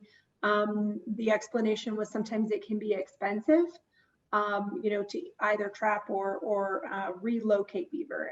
And so how does that work? And what is the cost to a ditch company to participate? I would guess a lot of ditch companies are probably already dealing with managing beavers. I don't think that that's a new issue. I guess if you were promoting beaver habitation in an adjacent spot, you would want to work with your neighbors on that one. And I think that is a really important piece that Jackie brought up, is just that transparency and engagement and site selection. That's kind of my general answer to that. I don't have any, the specifics would of course depend on the location. Okay, okay, great. I'll add to that in that some states are further ahead on being able to assist with programs to relocate beaver and pay for that cost or pay for coexistence. If it's in a ditch, you're not doing coexistence. The beaver needs to come out. And so some Western states I've come across are further along in developing programs to help with that issue. So again, it's one that Colorado, I think that's why I brought it up. It's something that and how Jess said, it's something that we need to have front and center and be thinking about in these projects, because we got to keep the benefits of beaver above the negatives, right? Okay, great, thank you. So our next question comes from Jimbo. It looks like maybe he would like to unmute and ask Jackie a specific question about support for beaver restoration and DWR. So go ahead, Jimbo.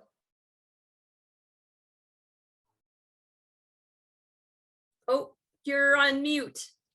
You've got to unmute yourself. There you go. You should. I clicked 3 times instead of once. So thanks everyone for the presentation, super helpful. Jackie, thanks so much from your background coming into being on the statewide, should we say, beaver team. Just quickly, my background, I used to live on the banks of the Mancos River. I now live over in Hermosa. I'm the president of the Hermosa Company Ditch. We get our water from Hermosa Creek. I'm a water rights holder there. I'm also the Lands and Forest Protection Program Manager for San Juan Citizens Alliance. So I'm fascinated, once again, by the Division of Water Resources. You know, I appreciate your research, Jackie, and what you came away with just strikes me again as like, gee, what century does DWR live in? And I'm just would love to hear your kind of thinking and reflections on that. And if that's moved, can we move it and so forth? Because, you know, we're talking about the possible harm that someone might be concerned about. But I will say, as a water rights holder and with our board, that some of the things we've talked about is more like, well, heck, you know, if our watershed isn't restored to pre-settlement times, then, well, what about it, you know? You know, I mean, what is our, you know, what do we, you know, how can we move forward on that? And, you know, if it comes to me that if I start thinking about this, that DWR is somehow not as supportive of what I think the research is starting to say overall, that, you know, that beaver restoration is important to the overall, you know, the biological function of our streams, which kind of is what it's all about. And yet you have a DWR that's looking over their shoulder about demand management, and they can't look upstream to think about maybe restoration might be part of the solution. So I'm thinking those bigger picture ways, but I bring it all the way down to our board thinking about, gee, what what in our Hermosa Creek drainage should we look at and support and maybe help fund that has to do with on a restoration basis? And it would be a shame if like DWR was saying, no restoring. Anyway, any ideas, input, thoughts, Jackie or anyone else, I'd really appreciate it. Yeah, certainly. I could talk for quite a while on that topic. But I think, you know, when I was at CPW, what I needed to understand is I always try to put myself in person's shoes. Like, okay, where are they coming from? What is their duty? What is their perspective? And what I needed to understand is like our mission statement at CPW is very different than the mission statement for DWR. Yeah, and their mission statement is to administer water rights according to the law, that according to the statutes. And so if they feel like something is going to make that, you know, as far as harm, if they see any kind of practice that they think doesn't conform with that, with the law, and that may harm water rights, then that's where they're going to come from. That's going to be their perspective. They're not, you know, when I talk to a lot of the leadership when I was there, their wheelhouse is not stream restoration. That's not their wheelhouse. That's not necessarily how they think. It certainly is how CPW was looking at it, all of the benefits that you get. But what my research showed was it moved way beyond just ecological, benefits. That's when I started seeing, wow, the science is showing all these ecosystem services benefits and resilience. And that's where we absolutely have to go to protect all water use, I think, in Colorado as climate change keeps hammering us. So I think give it some time and be patient. But one of the things that we are encouraging is that we need some more projects here in Colorado.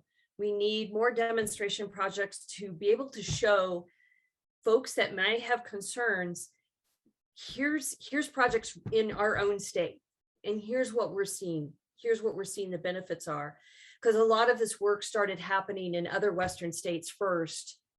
It came slower to Colorado than it did to other Western states. So there's not as many demonstration projects. So I think that's really going to help as more and more projects get on the ground and people start monitoring for those hydrologic effects and then the benefits. I think that will help. That's a long answer. No, thank you. That's great. You know, another thing just strikes me, Jackie, something you referred to is the economic benefit. I mean, let's think about this. What's 10,000 beaver dams that maybe we help to get rolling as opposed to, you know, is that going to fund one concrete plug or, you know, I mean, it's just like, when you look at it straight from an economic sense, I can't help but see what we'll find out over time. It's like, wow, this is a smart way to do it with process-based restoration. So that was another point you made that I'm just kind of like, oh yeah, that's a piece of it too. So thank you. Mm-hmm. All right, next. Oh, go ahead, Steve. I'm sorry, go ahead, Gretchen. So Derek Shook has his hand raised. If he would like to unmute and ask his question, and then Duncan Rose has also put another question in the chat. I was just going to chime in and point out that it's 5:55, and thank you for all your questions and for everybody for hanging around. I think we've only seen a few people leave, and I'm happy to continue this conversation on beyond Duncan's question and a couple of announcements as well. So good to see you, Derek. Hello. Thanks everyone for the presentations. This is really cool work and great information to be sharing. I have a specific question for Jackie, and that was related to one of your recommendations of having structures be porous, not completely blocking water. And I just can't quite follow why that is, because if they're not consuming water, it's the same amount of water going over them as through them. And maybe the difference is the size of that sponge that you're filling. but I wasn't thinking that that was why you were saying to recommending that. So is it just an optics thing, or is there something else to it? It is an optics thing. One of the conversations I had with DWR leaders was that they saw it as storage. They're like, that's illegal storage behind that dam. And so I'm going to quickly share that picture that I had, because I think it's a great example of getting at your question. And it's this picture here. This was a Mark Beardsley project in South Park.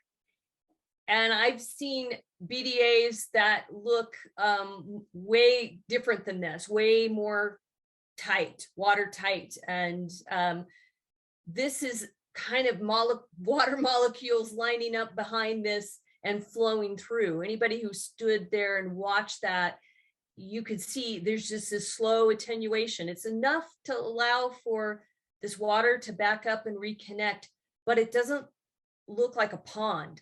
It doesn't look like a dam where it's the water is completely held back. So it is an optics thing for sure as part of it. Does that make sense? It does. It seems to me that it is directly related to the inflow rate. And I'm thinking to Drew's site, where sometimes the flow goes to zero. If you have any pond there, there's going to be no flow going through. But if you have no pond there, there's still no flow going through. Yeah, I guess, I don't, Jess, do you want to jump in? Yeah, I would, because it's an interesting question, and it gets to this timing and optics idea. And basically, beaver dam analogs or beavers themselves are not going to make water, right? So if your flow goes to zero, it goes to zero.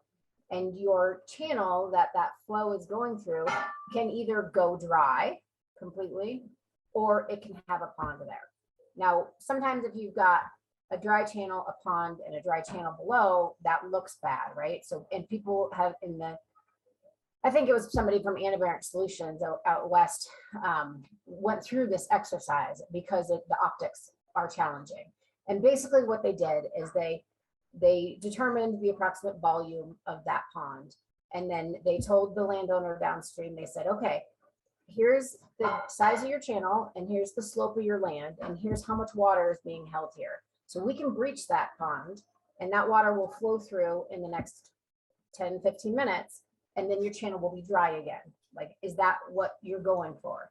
And so you have to get through that thinking to be like, it's not stealing water, it's creating this little bit of drought refugia, and there it is.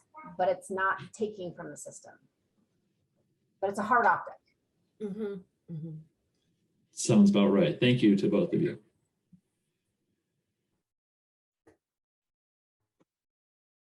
All right, well, our last question, can beaver restoration be successful where there is active grazing with no fencing? And if so, what is the framework for making that work? Duncan asked this question, but he had to leave. I think he went to the other meeting, but it's a good question anyway. It's a great question. He said Jess, he would watch the recording. You want to start, and then I'll throw in some comments from Susan Charney, who looked at that issue too.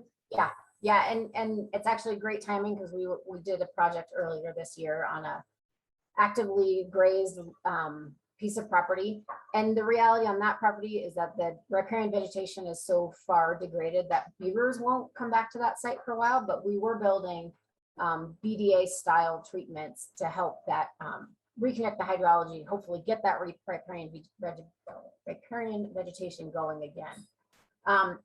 But it will all come down if it's a question of like the sturdiness of the treatments themselves. Cows aren't really a threat to that. So, but if we're talking about how to get beavers back on the site, then they need that riparian vegetation to eat and to build with.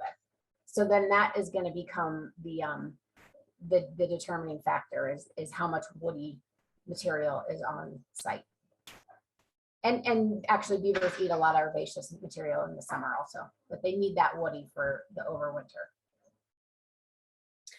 So Susan Charney looked at that issue during her study and found that generally you're going to need some type of grazing management. If you don't have any grazing management, those cows are just going to come in and take down the riparian each time it keeps starting to come up and reestablish itself. If it keeps getting mowed down, then you won't ultimately get to the stage where the beaver are going to be able to come back in.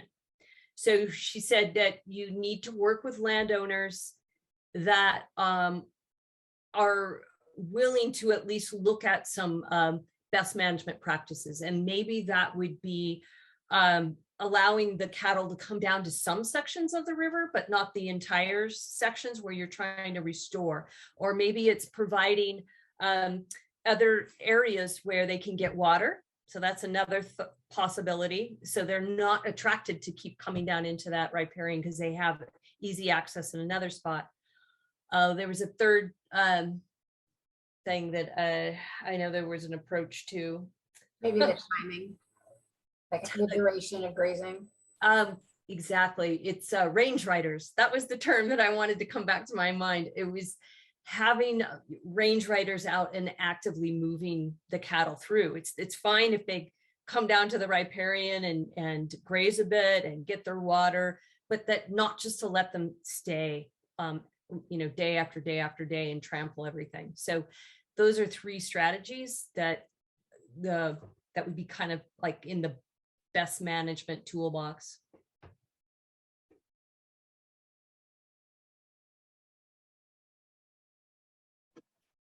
All right, thank you so much. I didn't see any additional questions come through during that answer time, but Steve Monroe had me put a couple of links in the chat.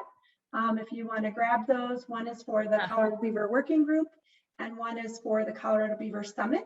And that should help you collect more information from those websites. Quick summary of those two. The Colorado Beaver Working Group is a group that Jackie and I are both involved in, and Jessica is also a member of. Formed last year and is a great clearinghouse with participants who are individuals and from nonprofits and agencies and other groups around the state.